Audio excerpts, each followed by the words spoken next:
یا پھر آسمان سے پتھروں کی بارش نازل ہونے شروع ہو جائے، اللہ، یا آسمان ان کے اوپر گر جائے، یہ اس قدر یہ برا اور اس قدر سنگین گناہ ہے جو یہ لوگ کر رہے ہیں۔ تو یہاں جو فرمایا وَيُرْسِلُ الصَّوَاعِقَ فَيُصِيبُ بِهَا مَن يَشَاءُ، کہ ایک طرف تو اللہ کی قدرت کا اظہار ہے کہ رعد فرشتہ بھی اللہ کے حمد بیان کرتا ہے، تسبیح بیان کرتا ہے، دیگر فرشتے بھی اللہ کے خوف سے اللہ کی تسبیح بیان کرتے ہیں، تم ان کی تسبیح نہیں سمجھتے، ہر چیز کی اپنی اپنی تسبیح ہے، اللہ اکبر۔ گویا پتھروں کی اپنی تسبیح ہے، نباتات کی اپنی تسبیح ہے،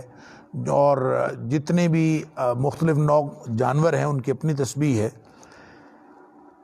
لیکن اللہ کی قدرت کے مظہر کے ساتھ ساتھ یہاں پہ ایک تنبیہ ہے کہ وَهُمْ يُجَادِلُونَ فِي اللَّهِ وَهُوَ شَدِيدُ الْمِحَالِ، اللہ کے بارے میں جو جھگڑا کر رہے ہوتے ہیں، اس حال میں ان کے اوپر بجلیاں گر جاتی ہیں، اور پھر فرمایا کہ وہ اللہ تو بڑی سخت سزا دینے والا ہے۔ لَهُ دعوت الحق، پکارنا اسی کا حق ہے، اللہ، پکارا جانا اسی کا حق ہے کہ اسی کو پکارا جائے، اسی سے دعائیں کی جائیں۔ ظاہر ہے ان لوگوں سے دعائیں کیوں کی جائیں؟ مخلوق سے جو خود منگتی ہے، منگتے سے کیا مانگنا؟ جو خود مجبور ہے اس سے کیا مانگنا؟ تو مانگا تو اس سے جانا چاہیے جو اتنی زبردست قوت والا ہے، جو سزا دینے پہ آئے تو اس جیسی سزا کوئی نہیں دے سکتا، عطا کرنے پہ آئے تو اس جیسی عطا کوئی نہیں کر سکتا، جو ان اللہ علی کل شیء قدیر ہے، اس سے مانگا جانا چاہیے۔ لہو دعوت الحق، اللہ اکبر۔ اور اس میں امام ابن کثیر لکھتے ہیں کہ یہاں پہ دعویٰ جو ہے نا، یہ عبادت کے معنوں میں ہے، کہ عبادت کیا جانا اسی کا حق ہے کہ اسی کی عبادت کی جائے، اسی پہ بندگی کی جائے۔ تو یہاں دعوت سے مراد بندگی ہو یا نہ ہو، عبادت اس سے مراد ہو یا نہ ہو، نبی اکرم صلی اللہ علیہ وسلم کا عمومی فرمان ہے کہ الدعاء هو العبادہ، کہ دعا ہی تو عبادت ہے، پکارا جانا ہی تو عبادت ہے۔ اور پھر قرآن کی وہ آیت بھی آپ شامل کر لیجئے کہ جس میں اللہ کریم نے فرمایا وَقَالَ رَبُّكُمُ ادْعُونِي أَسْتَجِبْ لَكُمْ، تم مجھے پکارا کرو، میرے ساتھ دعائیں کیا کرو، میں تمہاری دعائیں قبول کروں گا، یہ اعلان ہے میرا۔ اور ساتھ فرمایا کہ ان الذین یستکبرون عن عبادتی، جو تکبر کرتے ہیں میری عبادت سے، سیدخلون جہنم داخرین، تو ان کو ہم اوندا کر کے جہنم کے اندر پھینکیں گے۔ تو پہلے فرمایا کہ ادعونی استجب لکم، میری دعا کرو میرے لیے، مجھے پکارا کرو اور میں تمہاری دعائیں قبول کروں گا۔ تو ساتھ فرمایا کہ جو ان الذین یستکبرون عن عبادتی، جو میری عبادت سے منہ پھیرتے ہیں اور اس سے تکبر اور استکبار کرتے ہیں، تو اس کا مطلب ہے دعا ہی عبادت ہے، دعا ہی کو عبادت قرار دیا گیا ہے۔ اور نبی اکرم صلی اللہ علیہ وسلم نے بھی جب الدعاء هو العبادہ فرمایا تو ساتھ یہی والی آیت تلاوت فرمائی تھی بطور استدلال کے۔ تو یہی معنی ہے لہو دعوت الحق،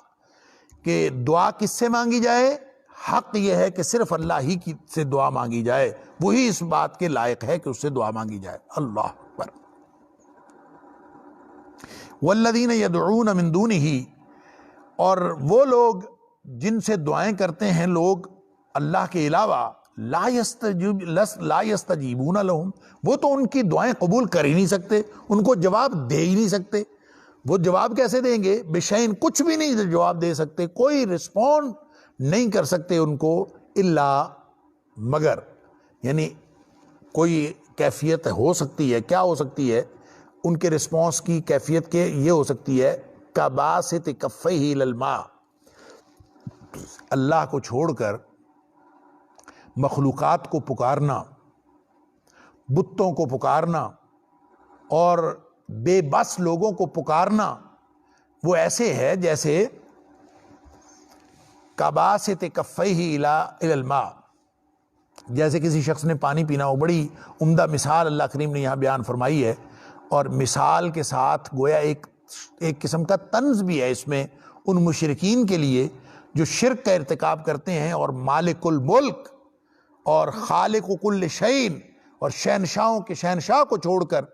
ایک بودے اور بالکل کمزور اور بے بس خداؤں کو مانتے ہیں۔ ان کے لیے ایک بڑا طنز ہے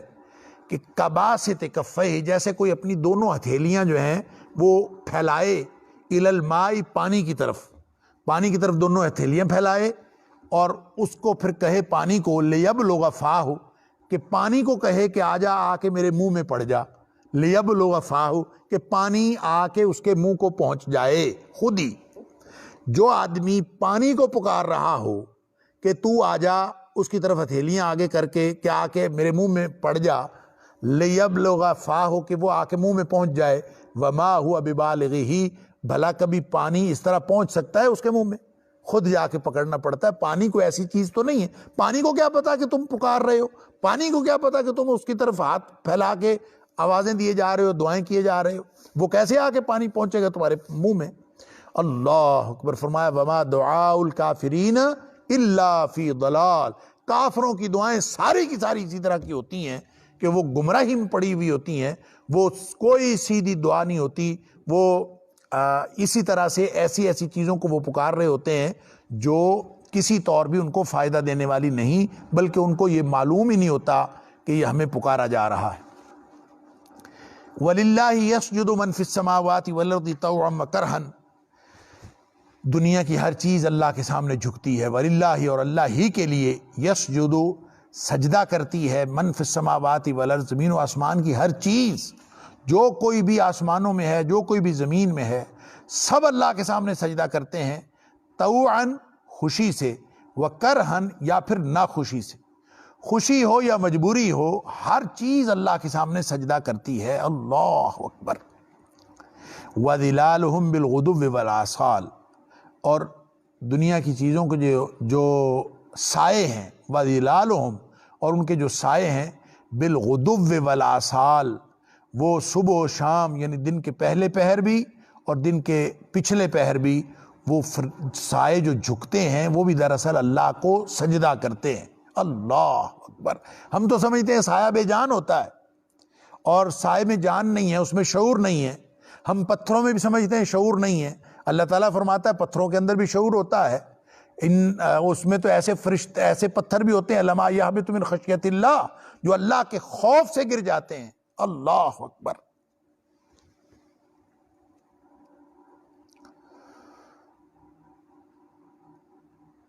تو فرمایا کہ دنیا کی ہر چیز جو ہے وہ اللہ کو سجدے کر رہی ہے، اور سائے بھی سجدے کر رہے ہیں، صبح پہلے پہر اور پچھلے پہر۔ اس کا ایک تو یہ معنی ہے کہ یہ جو ساری کائنات سجدہ کر رہی ہے، زبان حال سے سجدہ کر رہی ہے، یعنی یہ معنوی طور پر ہے کہ جیسے ساری کائنات آپ دیکھتے ہیں کہ اللہ کے سامنے فرما برداری کر رہی ہے، تو فرما برداری کا مطلب یہ ہے کہ یہ جھکی ہوئی ہے طوعاً اور کرہن، چاہے وہ اللہ کی تسبیح بیان کر رہی ہے، چاہے وہ اللہ تعالیٰ کی زبان قول سے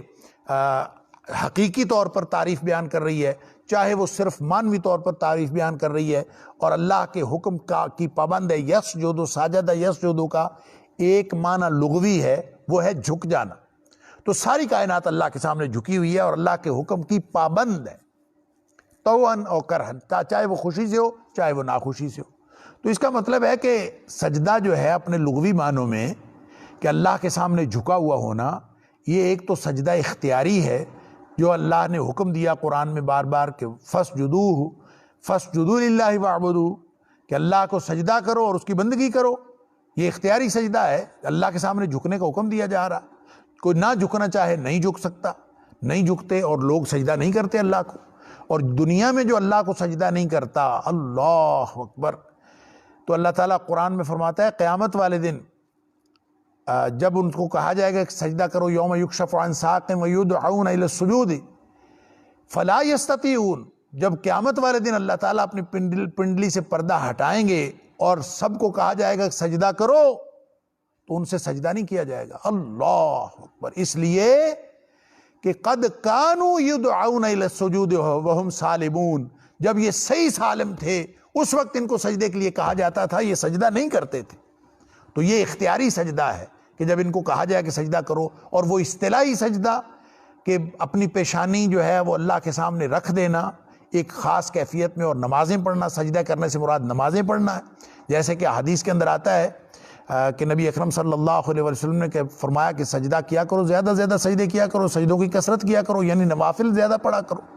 قرآن کہتا ہے وَاسْجُدْ وَاقْتَرِب، اصطلاحی سجدے کرو گے اللہ کا قرب حاصل ہوگا. اور نبی اکرم صلی اللہ علیہ وسلم نے یہ بھی فرمایا کہ یہ جو اصطلاحی سجدہ ہے، اس سجدے میں جب کوئی شخص حالت سجدہ میں ہوتا ہے تو وہ اللہ کے قریب ترین حالت میں ہوتا ہے. تو ایک مجبوری کا سجدہ بھی ہے، سجدہ اضطراری. اور سجدہ اضطراری کیا ہے؟ جو اللہ تعالیٰ نے ساری مخلوقات کو اپنے حکم کا پابند بنایا ہوا ہے، وہ سجدہ اضطراری ہے کہ حکم کی پابند ہے ہر چیز. وَالنَّجْمُ وَالشَّجَرُ يَسْجُدَانِ، سورہ الرحمن کے اندر اللہ تعالیٰ فرماتا ہے یہ جڑی بوٹیاں، یہ زمین کی پھیلی ہوئی جو جتنی نباتات ہے وہ بھی، اور پھر جتنے اشجار ہیں یہ سب اللہ کو سجدے کر رہے ہیں. اب ظاہر ہے کہ ان کے اندر کوئی اختیار تھوڑی ہے، وہ مجبوراً اس کے اللہ تعالیٰ کے حکم کے پابند ہیں. لیکن یہاں پہ یہ اضطراری سجدے سے اور طون اور کرہن سے ایک اور سجدہ بھی سمجھ میں آتا ہے کہ دنیا کی ہر چیز جب سجدہ کرتی ہے تو اس کا مطلب ہے کافر بھی اللہ کے حکم کے پابند ہیں. وہ اختیاری سجدہ نہ کریں، وہ اللہ کا حکم نہ مانیں، لیکن تو بھی کچھ چیزیں ایسی ہیں جو امور تکوینی ہیں، اس میں تو کافر بھی مجبوراً اللہ کے حکم کے پابند ہے.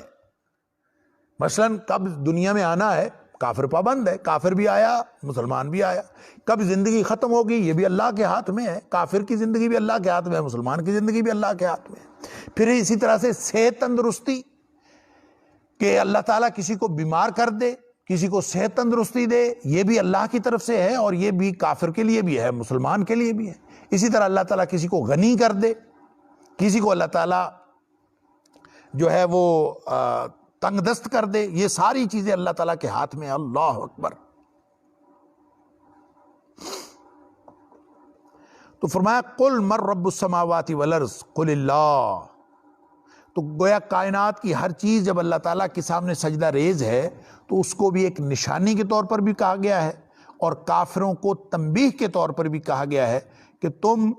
اضطراری طور پر اللہ کا حکم ماننے کے پابند ہو مجبوری کی حالت میں، تو اختیاری طور پر بھی اللہ کے سامنے اصطلاحی طور پر مسلمان بن کے اس کی بندگی کرنے کی طرف آ جاؤ. پھر فرمایا کہ ان سے پوچھو ذرا، قل، اے حبیب صلی اللہ علیہ وسلم آپ ان سے پوچھئے، من رب السماوات والارض، زمین و آسمان کا رب کون ہے، زمین و آسمان کا مالک کون ہے. قل اللہ، پھر خود ہی فرما دیجئے کہ اللہ ہی ہے. اب دیکھیں یہ تو نبی اکرم صلی اللہ علیہ وسلم کی زبان سے اقرار کروا لیا کہ اللہ ہی زمین و آسمان کا رب ہے، مالک ہے، روزی رساں ہے. سبحان اللہ، ان کی ربوبیت کرنے والا، ان کی نشو و نما کرنے والا، ان کو پالنے والا. اللہ اکبر. ان کی ہر لمحہ نگرانی کرنے والا اللہ ہی ہے. رب کا مطلب ہوتا ہے رب یرب تربیتاً، تربیت کیا یہ ہوتی ہے کسی چیز کی نشو و نما کرنا، اس کی دیکھ بھال کرنا، اس کی نگہبانی کرنا. انشاء الشیء حالاً فحالاً الی حد التمام، کہ کسی چیز کی ہر مرحلے پر نگرانی کرنا کہ وہ اپنے اکمال کو، اپنے اتمام کو پہنچ جائے. تو اللہ تعالیٰ ساری کائنات کی نگرانی کر رہا ہے. کون کر رہا ہے؟ سوال ہے. قل اللہ، خود ہی فرما دیجئے کہ اللہ کر رہا ہے. یہاں تو نبی اکرم صلی اللہ علیہ وسلم کی زبان اقدس سے کہلوایا گیا، وگرنہ سورہ عنکبوت کے اندر، سورہ زخرف کے اندر، سورہ یونس کے اندر، سورہ مومنون کے اندر اور مختلف مقامات پہ اللہ تعالیٰ نے یہی بات کافروں سے بھی کہلوائی ہے. کافروں کا جواب بھی یہی ہے کہ وَلَئِن سَأَلْتَهُم مَّن خَلَقَ السَّمَاوَاتِ وَالْأَرْضَ وَسَخَّرَ الشَّمْسَ وَالْقَمَرَ، آپ ان سے پوچھ کے دیکھیے کہ زمین و آسمان کو پیدا کرنے والا کون ہے، سورج چاند ستارے کس کے کنٹرول میں ہے، رزق کون دیتا ہے، رزق کون تنگ کر دیتا ہے، کون کشادہ کرتا ہے، سارا کچھ بارش آسمان سے کون برساتا ہے. لَيَقُولُنَّ اللَّهُ، ان کا لازماً جواب یہ ہوگا کہ اللہ ہی سب کچھ کرتا ہے. یعنی اس سے انکار کافر بھی نہیں کر سکتا اور مشرک بھی نہیں کر سکتا. تو ہر چیز اللہ کو سجدہ کر رہی ہے. اچھا، یہ جو سائے سجدہ کر رہے ہیں نا، اس کے بارے میں یعنی اب اندازہ کیجئے کافر سجدہ نہیں کر رہا، اس کو سمجھایا جا رہا ہے کہ اے کافر تو سجدہ نہیں کر رہا، تیرا سایہ اللہ کو سجدہ کر رہا ہے، تیرا منہ کسی اور طرف ہے، اور تیرے سائے کی جو ہے کیفیت وہ اور ہے. اور ہو سکتا ہے اللہ تعالیٰ اس کے اندر شعور بھی پیدا کیا ہو، اللہ تعالیٰ نے شعور نہ بھی پیدا کیا ہو تو صرف جو زمین پہ پڑے ہونے کی جو ظاہری کیفیت ہے اس کو سجدے کی کیفیت بتایا. جس طرح اللہ تعالیٰ نے سورہ نحل کے اندر بھی فرمایا اولم یرو کہ یہ دیکھتے نہیں الی ما خلق اللہ من شیء، اللہ نے جو بھی مخلوق پیدا کی ہے، یتفیع ظلالہ عن الیمین والشمال سجدا للہ وہم داخرون، اللہ اکبر، کہ زمین و آسمان کی ہر چیز، ان کے سائے جو ہیں وہ اللہ کے سامنے سجدہ کرتے ہیں، کبھی دائیں طرف سے آتے ہیں کبھی بائیں طرف سے آتے ہیں، سجدا للہ، اللہ کے سامنے سجدہ کرتے ہوئے آتے ہیں، اللہ اکبر، وہم داخرون، اور پوری عاجزی کرتے ہوئے، یعنی ان کے اندر بھی عاجزی ہے، سایوں کے اندر عاجزی ہے، سایوں کے اندر اللہ نے شعور رکھا ہے، پتھروں کے اندر اللہ نے شعور رکھا ہے، گویا یہ یہاں پہ اللہ کی قدرت کے اظہار کے ساتھ ساتھ ان بے جان مخلوقات کا کافر کے ساتھ کافر کے کفر کے ساتھ ایک موازنہ بھی ہے، کہ کافر اپنے کفر کی وجہ سے جتنا بے حس اور ہٹ دھرم ہوتا ہے، اس کے مقابلے میں دنیا کائنات کی ہر چیز کوئی نہ کوئی شعور رکھتی ہے، اللہ اکبر۔ قل من رب السماوات آپ پوچھئے ان سے کون ہے زمین و آسمان کا رب، قل اللہ، تو خود ہی فرمائیے کہ اللہ ہی ہے، قل، پھر آپ فرمائیے، افاتخذتم من دونہ اولیاء، کیا پھر تم پکڑتے ہو اللہ کے علاوہ اولیاء بناتے ہو، اللہ کے علاوہ کارساز پکڑتے ہو، کسی اور کو کارساز سمجھتے ہو؟ لا یملکون لانفسہم نفعا ولا ضرا، مخلوق جو ہوگی تو وہ بے بس ہوگی، صرف ایک ہی طاقت ہو سکتی ہے جس کے پاس مرضی کرنے کا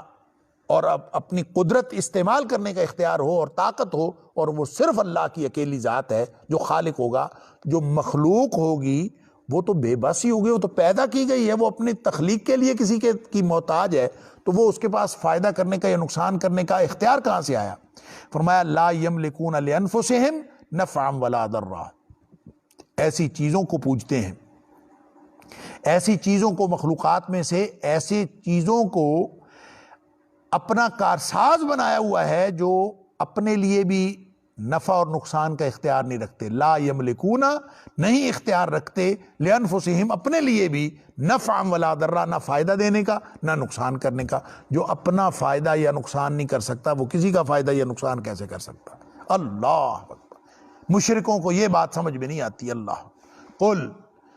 اے حبیب صلی اللہ علیہ وسلم آپ ان سے چند سوالات کیجئے، هل يستوي الاعمى والبصیر،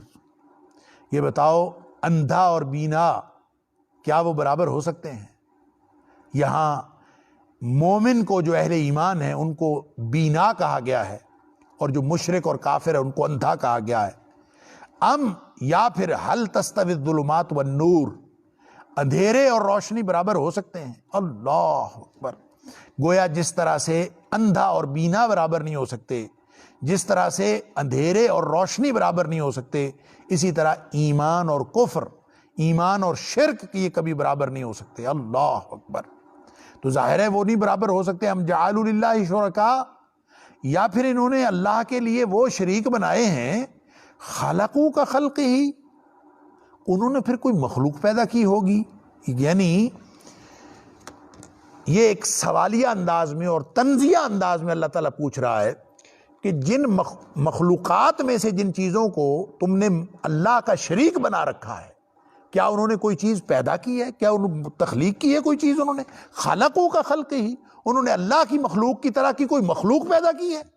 فتشابہ الخلق علیہم، تو پھر ان کے اوپر جو ہے یہ مخلوق ہے وہ یہ متشابہ ہو گئی ہے، ایک دوسرے کے اوپر ایک دوسرے جیسی ہو گئی ہے، ان کو شبہ پڑ گیا ہے، پتہ نہیں اللہ کی مخلوق ہے کہ پتہ نہیں ان کی مخلوق ہے، کوئی پیدا کرنے والا ہے دنیا میں؟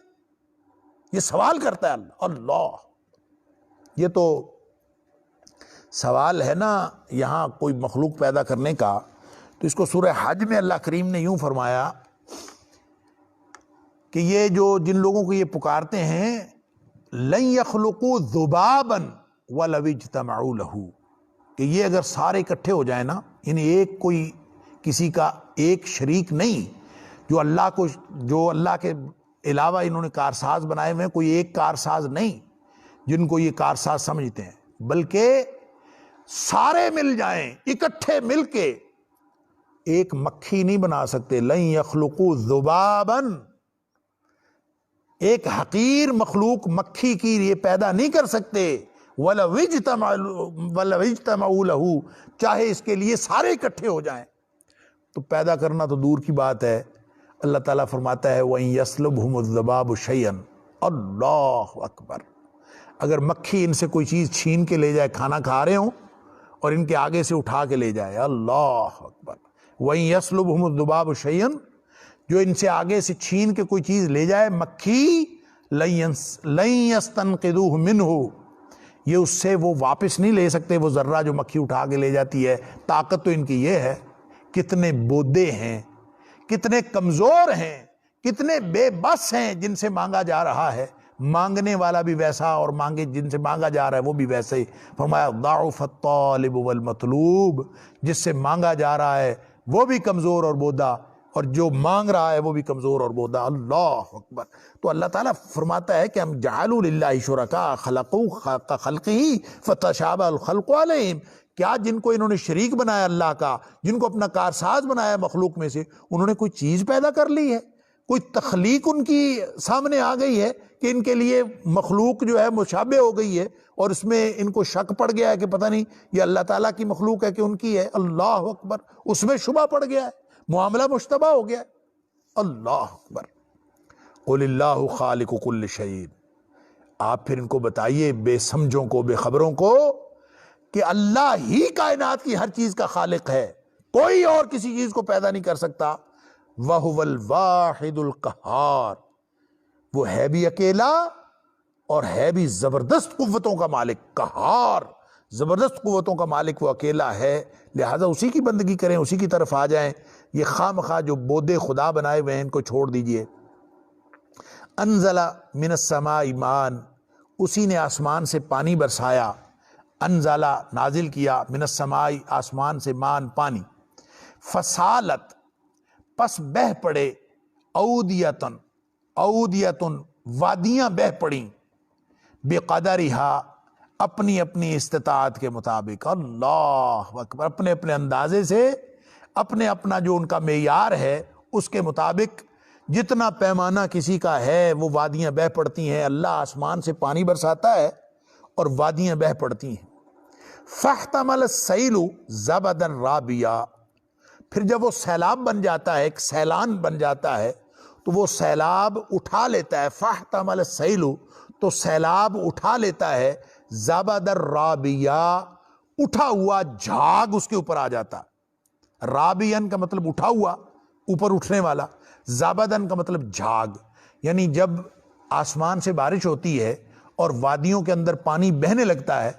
تو اس کے اوپر کچھ جھاگ بھی آ جاتا ہے۔ یہاں ایک تو یہ مثال جو ہے جھاگ کے حوالے سے، آگے پھر اللہ تعالیٰ نے ایک اور قسم کے جھاگ کی بھی بات کی ہے، اور پھر اس کو کافروں کے اور مشرکوں کے عقیدے کو عقیدہ توحید کے ساتھ موازنہ کر کے بتایا ہے۔ لیکن یہاں ایک اور بڑی عمدہ مثال یہ فٹ ہوتی ہے، اس کی اپلیکیشن ہوتی ہے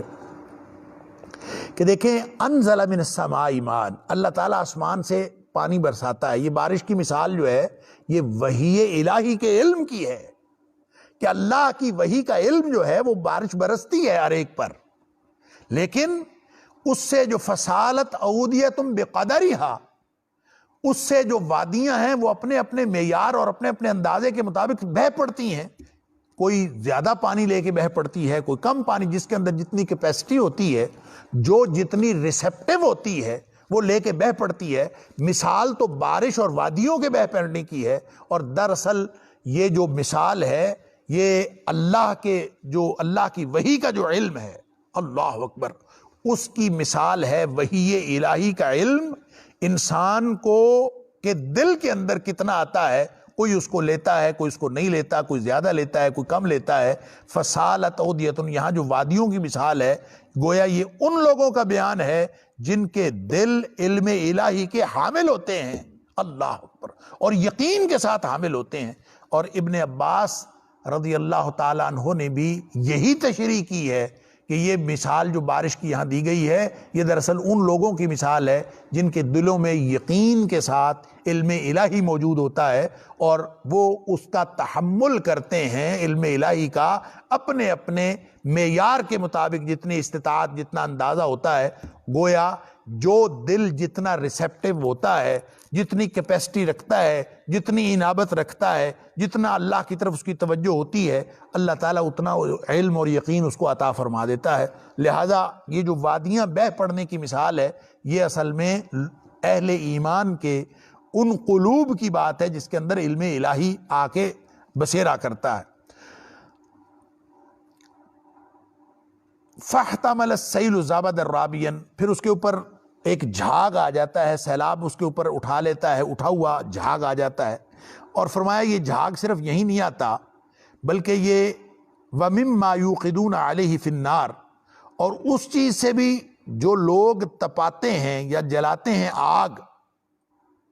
علیہ فی النار، جو آگ میں تپاتے ہیں مختلف چیزیں، یعنی ابتغاء حلیہ، زیور بنانے کے لیے جو سونا چاندی پیتل وغیرہ جو آگ میں تپایا جاتا ہے، یا پھر اور چیزیں او متاعن، یا اور سامان بنانے کے لیے جو ڈھالا جاتا ہے لوہا یا پھر پیتل یا سونا یا کوئی بھی چیز یا چاندی، اس کو جب بھٹی میں تپایا جاتا ہے، اس کے اوپر آگ جلائی جاتی ہے تو زبد مثلو، تو اسی طرح کا جھاگ اس کے اوپر بھی آ جاتا ہے۔ ابھی دیکھیں ایک طرف پانی ہے، اس کے اوپر بھی جھاگ ہے، دوسری طرف آگ پر تپایا جا رہا ہے، اس کے اوپر بھی جھاگ ہے۔ اللہ اکبر، تو دونوں طرف جھاگ آ جاتا ہے، لیکن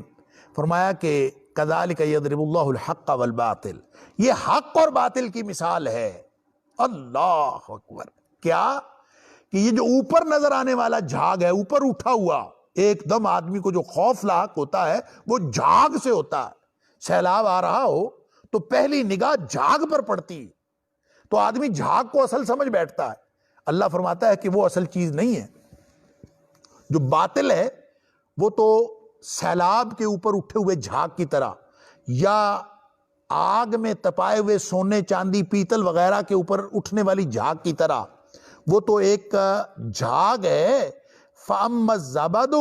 جھاگ کی خصوصیت یہ ہے، فَيَذْهَبُ جُفَانٍ، کہ جو ہی وہ خشک ہوتا ہے تھوڑی دیر بعد وہ خشک ہو کے اڑ جاتا ہے، وہ ختم ہو جاتا ہے، اس کی تو کوئی حیثیت نہیں ہوتی۔ اسی طرح باطل بھی ختم ہو جانے والا ہے، جیسے سورہ بنی اسرائیل میں فرمایا ان الباطل کان زہوقا، باطل ہے ہی مٹنے والا، تو فرمایا جیسے جھاگ ختم ہو جاتا ہے اسی طرح سے ان باطل جو ہے وہ بھی ختم ہونے والا ہے۔ وَأَمَّا مَا يَنْفَعُ النَّاسِ، ہاں جو لوگوں کو فائدہ دینے والی چیز ہوتی ہے، فَيَمْكُثُ فِي الْأَرْضِ، وہ ضرور زمین میں ٹھہرتی ہے۔ كَذَلِكَ يَضْرِبُ اللَّهُ الْأَمْثَالَ، اللہ تعالیٰ اسی طرح مثالیں بیان کر کر کے تمہیں باتیں سمجھاتا ہے۔ سورہ بقرہ کے اندر بھی مثالیں بیان ہوئیں، یہاں بھی مثالیں بیان ہوئیں، سورہ نور کے اندر مثالیں بیان ہوئیں، مختلف جگہوں پہ اللہ تعالیٰ نے مثالیں بیان کی ہیں، اور دراصل اللہ تعالیٰ حق اور باطل کا مقابلہ کر کے سمجھاتا ہے کہ باطل کسی بھی شکل کا ہو، وہ سر چڑھ کے اور گرجتا برستا ہوا آتا ہوا نظر آئے تو بھی اس کی کوئی حیثیت نہیں ہے، وہ ختم ہو جانے والا ہے، اس سے ذرا بھی بدکنے اور ڈرنے کی اور خوف کھانے کی کوئی ضرورت نہیں ہے۔ اور حق جو ہے وہ باقی رہنے والا ہے، وہ قائم رہنے والا ہے، وہ فائدے کی چیز ہے۔ اور اس کا ایک اور بھی اس آیت کا ایک مفہوم ہو سکتا ہے، وہ یہ کہ جو چیز لوگوں کو فائدہ دیتی ہے نا، وَأَمَّا مَا يَنْفَعُ النَّاسَ فَيَمْكُثُ فِي الْأَرْضِ، ایک تو یہ جھاگ کے حوالے سے اور اصل پیتل اور سونے اور چاندی کے حوالے سے، اور جھاگ اور پانی کے تقابل میں حق اور باطل کا تقابل کیا ہے، ایک تو یہ تقابل ہے، دوسرا ایک اس کا عمومی معنی کہ فَأَمَّا مَا يَنْفَعُ النَّاسَ وَأَمَّا مَا يَنْفَعُ النَّاسَ فَيَمْكُثُ فِي الْأَرْضِ، ہر وہ چیز جو لوگوں کے فائدے کی ہو وہ ٹھہرتی ہے، جھاگ نہیں ٹھہرتا۔ اور گویا ہر وہ شخص جو لوگوں کے فائدے کا کام کر رہا ہو، اللہ تعالیٰ ان کو زمین میں قرار عطا فرماتا ہے۔ لہذا آپ دیکھ لیجئے، جب اہل اسلام، اہل ایمان، مسلمان وہ لوگوں کے فائدے کا کام کرتے ہیں، بحیثیت قوم نفع رسانی کا جو کام کرتی ہے جو قوم، اس کو اللہ تعالیٰ زمین میں قرار دیتا ہے۔ جب غیر مسلم یہی کام کرنا شروع کر دیتے ہیں تو اللہ تعالیٰ دنیاوی طور پر ان کو اقتدار اور غلبہ عطا کر دیتا ہے۔ اور یہ صرف یہ بتانے کے لیے ہے کہ زمین میں قرار پکڑنے کے لیے لوگوں کے لیے نفع رسانی کا کام کرنا یہ بنیادی شرط ہے۔ اگر نفع رسانی کا کام کرتے رہو گے تو اللہ تعالیٰ تمہیں زمین میں قرار عطا فرمائے گا۔ اللہ تعالیٰ مجھے اور آپ کو قرآن سمجھنے اور عمل کرنے کی توفیق عطا فرمائے۔